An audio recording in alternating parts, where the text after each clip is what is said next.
Hi friends, നമസ്കാരം. പരീക്ഷയുടെ ചൂടിലാണോ എല്ലാവരും?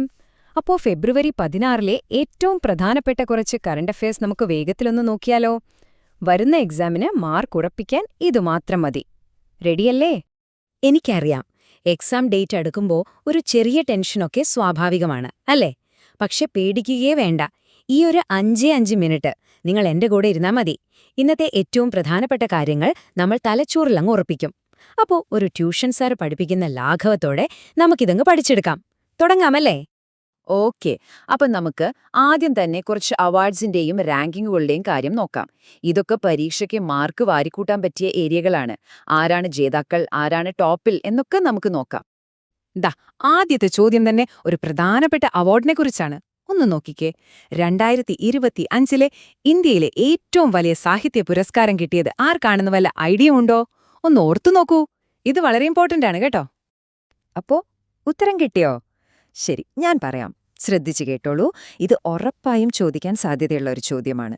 71ാമത് ജ്ഞാനപീഠ പുരസ്കാരം 2025-ല് ലഭിച്ചത് പ്രശസ്ത കന്നഡ സാഹിത്യകാരനായ ചന്ദ്രശേഖര കമ്പാരനാണ്. ഈ പേര് മറക്കരുത്. ഇതൊരു 5 സ്റ്റാർ ക്വസ്റ്റ്യനാണ്. കൂട്ടത്തിൽ ഒരു കാര്യം കൂടി ഓർത്തുവെക്കണം. 2023-ൽ ഇത് കിട്ടിയത് ആർക്കൊക്കെയായിരുന്നു? ഗുൽസാറിനും ജഗദ്ഗുരു രാംഭദ്രാചാര്യയ്ക്കും. ചിലപ്പോൾ കമ്പയർ ചെയ്ത് ചോദിച്ചാലോ? അതുകൊണ്ട് അതും മനസ്സിലുണ്ടാവട്ടെ. ഓക്കെ, ഇനി നമുക്ക് നേരെ നമ്മുടെ കേരളത്തിലേക്ക് വരാം. കേരള സാഹിത്യ അക്കാദമി അവാർഡ്സ് പ്രഖ്യാപിച്ചല്ലോ. അതിലേറ്റവും പ്രധാനപ്പെട്ടത് നമുക്ക് നോക്കാം. മികച്ച നോവൽ ഏതാണെന്നറിയാമോ? എസ് ഹരീഷിന്റെ നിഴൽ രൂപങ്ങൾ. അതുപോലെ മികച്ച ചെറുകഥ VM ദേവദാസിനാണ്. പിന്നെ സമഗ്ര സംഭാവനയ്ക്കുള്ള പുരസ്കാരം 2 പേർക്കാണ്. ആരൊക്കെയാ? M മുകുന്ദനും സേതുവും. ഈ പേരുകളൊക്കെ നമ്മുടെ ഓർമ്മയിൽ വേണം കേട്ടോ. ഇനി സ്പോർട്സിലേക്ക്. ക്രിക്കറ്റ് ഇഷ്ടമുള്ളവർക്കൊക്കെ സന്തോഷിക്കാൻ ഒരു വകയുണ്ട്. ICC ടെസ്റ്റ് ഓൾറൗണ്ടർമാരുടെ റാങ്കിങ്ങിൽ ആരാണ് ഒന്നാമൻ എന്നറിയാമോ? മറ്റാരുമല്ല, നമ്മുടെ സ്വന്തം രവീന്ദ്ര ജഡേജ. അദ്ദേഹം ആ 1ാം സ്ഥാനം അങ്ങ് നിലനിർത്തിയിരിക്കുകയാണ്. വീണ്ടും കിങ്. ശരി, അപ്പോൾ അവാർഡ്സും റാങ്കിങ്ങും ഒക്കെ നമ്മൾ കണ്ടു. ഇനി നമുക്ക് ഗവൺമെന്റിന്റെ പുതിയ കുറച്ച് പദ്ധതികളെക്കുറിച്ച് നോക്കാം. രാജ്യത്തിനു വേണ്ടിയും നമ്മുടെ സംസ്ഥാനത്തിനു വേണ്ടിയും എന്തൊക്കെയാണ് വരാൻ പോകുന്നത് എന്ന് നോക്കാം. നമ്മുടെ കേരളത്തിലെ നാളികേര കർഷകർക്ക് ഒരു വലിയ സന്തോഷവാർത്തയുണ്ട്. കേരാഫെഡ് തൃശൂരിൽ പുതിയൊരു നീര സംസ്കരണ പ്ലാന്റ് തുടങ്ങുകയാണ്. ഇതിന്റെ ഗുണമെന്താണെന്നറിയാമോ? നമ്മുടെ കർഷകർക്ക് നല്ല വരുമാനം കിട്ടും, നമ്മുടെ സ്വന്തം ഉൽപ്പന്നമായ നീരയ്ക്ക് നല്ലൊരു മാർക്കറ്റും കിട്ടും. അപ്പോ നീര പദ്ധതി എവിടെയാണ്? തൃശൂരിൽ. ആരാണ് നടത്തുന്നത്? കേരാഫെഡ്. ഇനി നമ്മൾ കാണാൻ പോകുന്നത് പണമിടപാടുകളുടെ ഭാവിയാണ്. റിസർവ് ബാങ്ക് ഡിജിറ്റൽ ഭാരത് 2.0 എന്നൊരു സംഭവം പ്രഖ്യാപിച്ചിട്ടുണ്ട്. ഇതിന്റെ ലക്ഷ്യം എന്താന്ന് വെച്ചാൽ, നമ്മളിപ്പോൾ കടയിൽ പോയി നോട്ട് കൊടുത്ത് സാധനം വാങ്ങുന്നില്ലേ, അതുപോലെ തന്നെ മൊബൈൽ ഉപയോഗിച്ച് രൂപ കൊടുത്ത് സാധനം വാങ്ങാൻ പറ്റണം. അതും 100% ആളുകൾക്കും. അതായത് നമ്മുടെ പേപ്പർ നോട്ടിന് ഒരു ഡിജിറ്റൽ പകരക്കാരൻ ഇന്ത്യയുടെ ഒഫീഷ്യൽ ഡിജിറ്റൽ ക്യാഷായി രൂപ മാറും. സിമ്പിൾ. ഗംഗാ നദിയെ ശുദ്ധീകരിക്കാനുള്ള നമാമി ഗംഗെ പദ്ധതിയെക്കുറിച്ച് നമ്മൾ കേട്ടിട്ടുണ്ടല്ലോ. അതിന്റെ 2ാം ഘട്ടം, അതായത് നമാമി ഗംഗെ 2.0 വരുന്നു. ഇത്തവണ ഗംഗയുടെ പോഷക നദികൾ ക്ലീൻ ചെയ്യാനാണ് ഫോക്കസ്. അതിനുവേണ്ടി ഗവൺമെന്റ് എത്ര രൂപയാണ് അനുവദിച്ചതെന്നറിയാമോ? 5000 കോടി രൂപ. ഇതൊരു വലിയ സംഖ്യയാണ്. അപ്പോൾ ഈ തുക പരീക്ഷയ്ക്ക് ചോദിക്കാൻ സാധ്യതയുണ്ട്, ഓർത്തുവെച്ചോളൂ. കേരള PSC പരീക്ഷ എഴുതുന്നവർ ഇതൊന്ന് പ്രത്യേകം ശ്രദ്ധിച്ചേ. നമ്മുടെ തലസ്ഥാനമായ തിരുവനന്തപുരത്തിന് ഒരു ദേശീയ അംഗീകാരം കിട്ടിയിട്ടുണ്ട്. ഏറ്റവും പുതിയ നാഷണൽ സ്മാർട്ട് സിറ്റി റാങ്കിങ്ങിൽ തിരുവനന്തപുരം 5ാം സ്ഥാനത്താണ്. ഇതൊരു അഭിമാന നേട്ടമാണ്, പരീക്ഷയ്ക്കും പ്രധാനപ്പെട്ടതാണ്. ഓക്കെ, ഇനി നമുക്ക് കുറച്ച് ഇന്റർനാഷണൽ കാര്യങ്ങൾ നോക്കിയാലോ.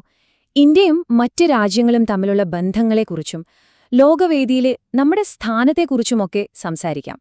ഇത് വളരെ പ്രധാനപ്പെട്ട ഒരു സൈനികാഭ്യാസമാണ്. പേരെന്താ? ധർമ്മ ഗാർഡിയൻ 2026. ഏതൊക്കെ രാജ്യങ്ങൾ തമ്മിലാണ്? ഇന്ത്യയും ജപ്പാനും. എവിടെ വെച്ചാണിത് നടന്നത്? രാജസ്ഥാനിലെ മഹാജൻ ഫീൽഡ് ഫയറിംഗ് റേഞ്ചിൽ. ഇത് ഓർത്തുവെക്കാൻ ഞാനൊരു കോഡ് പറയാം. ധർമ്മം രക്ഷിക്കാൻ ഗാർഡുകൾ രാജാവിന്റെ നാട്ടിൽ പോയി. രാജാവിന്റെ നാട് രാജസ്ഥാൻ.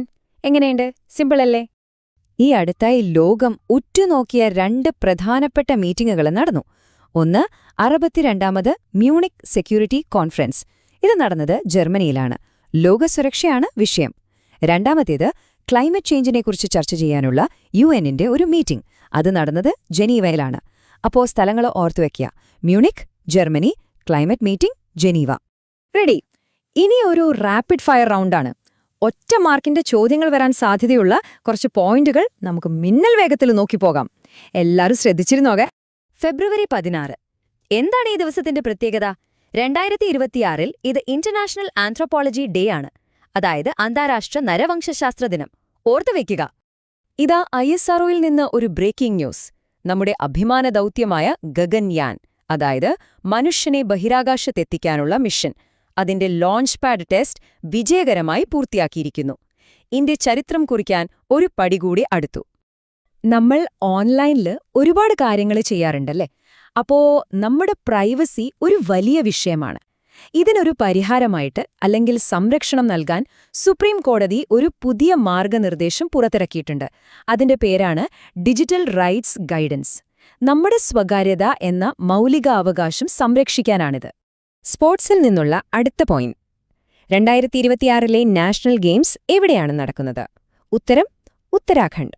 മറക്കരുത്, ഉത്തരാഖണ്ഡ്. കൊള്ളാം. അപ്പൊ നമ്മൾ കുറേ കാര്യങ്ങൾ പഠിച്ചു.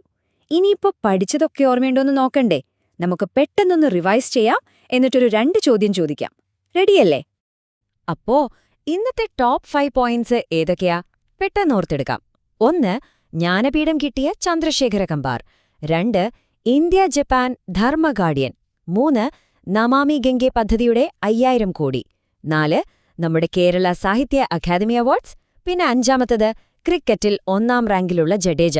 ഈ 5 കാര്യങ്ങളും മറക്കാനേ പാടില്ല. ശരി, ഇതാ നിങ്ങൾക്കുള്ള ആദ്യത്തെ ചോദ്യം.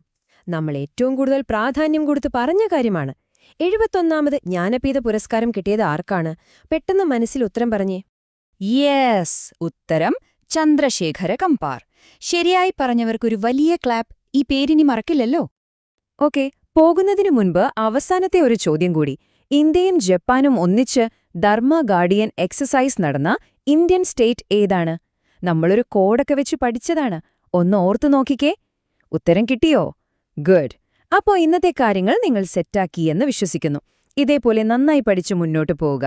വിജയം നിങ്ങളുടെ കൂടെ തന്നെയുണ്ടാകും. All the best.